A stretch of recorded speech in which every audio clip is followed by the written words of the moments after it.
Samus, looks like I'm gonna need to ask for your cooperation on this mission, but I'm also gonna have to ask that you follow my commands. You don't move unless I say so, and you don't fire until I say so.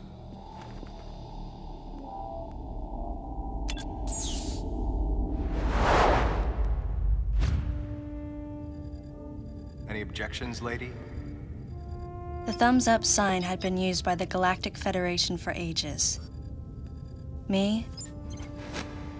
I was known for giving the thumbs down during briefing. I had my reasons, though. Commander Adam Malkovich was normally cool and not one to joke around. But he would end all of his mission briefings by saying, "Any objections, lady?" He was joking, but others weren't. At the time, I felt surrounded by people who treated me like a child, or used kid gloves because I was a woman. And yet with Adam, I was grateful for the nod. My past has left me with an uneasy soul, and as a result, it touched me on some level that Adam would acknowledge that past by calling me something delicate, like lady. And I knew more than anyone that every word from Adam was deliberate. My thumbs down was a twofold response. A sign of derision at being called a lady, and a signal of my complete understanding of the mission orders. The other soldiers were always willing to support me with easy smiles despite the fact that I clearly had so much yet to learn. Among them was Anthony.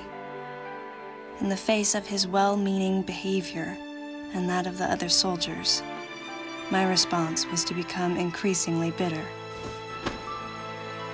I was a child, always with something to prove, a chip on my shoulder.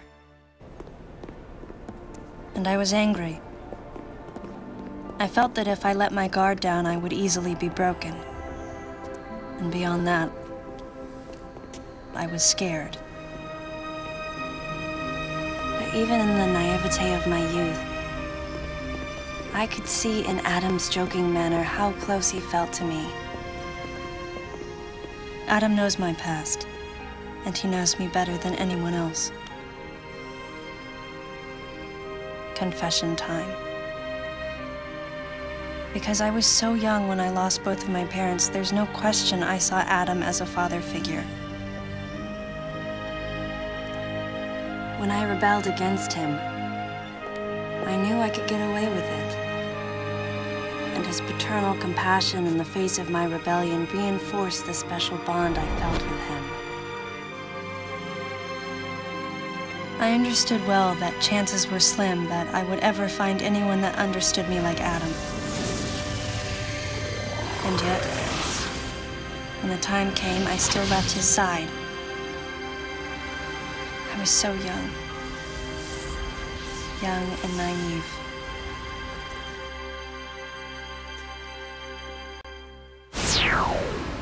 Exactly what transpired here on the bottle ship is still uncertain.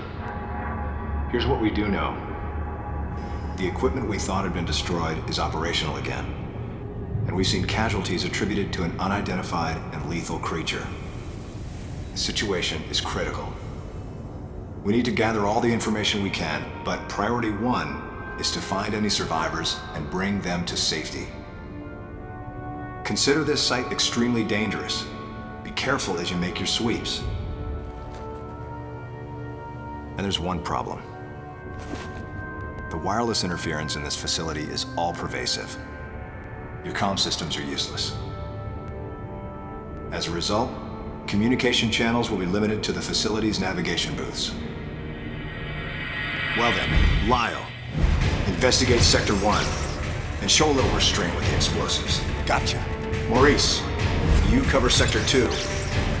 Repair any equipment you come across. Affirmative. Anthony, you're Sector 3. I'll leave it to you to decide whether plasma guns are called for. All right. James, check out the control bridge. Our communication issues might be the result of electrical interference. Yes, sir. And KG, run a complete sweep of the residential quarters and investigate any trace of survivors. Got it. Each of you is authorized to use a freeze gun. Do not forget to check in regularly via navigation booths. And Samus, you go to the system management room. Do everything you can to get the electrical system back up and running.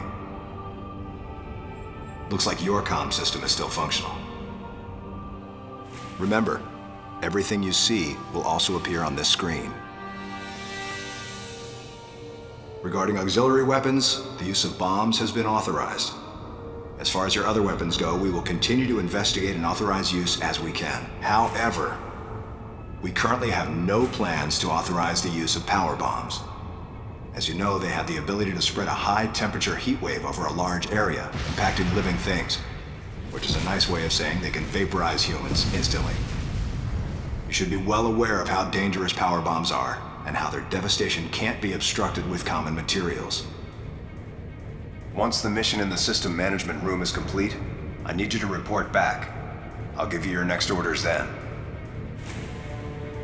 I want you all to be especially careful as you execute your missions. That's the end of the briefing. It was the first joint mission I'd been a part of since becoming a freelance bounty hunter. And of course, it was the first time since my Federation days that I was following the orders of a commanding officer. Having received mission orders from Adam, I felt confused and strangely exhilarated at the unexpected turn of events. I responded. Understood, Adam. No objections, of course.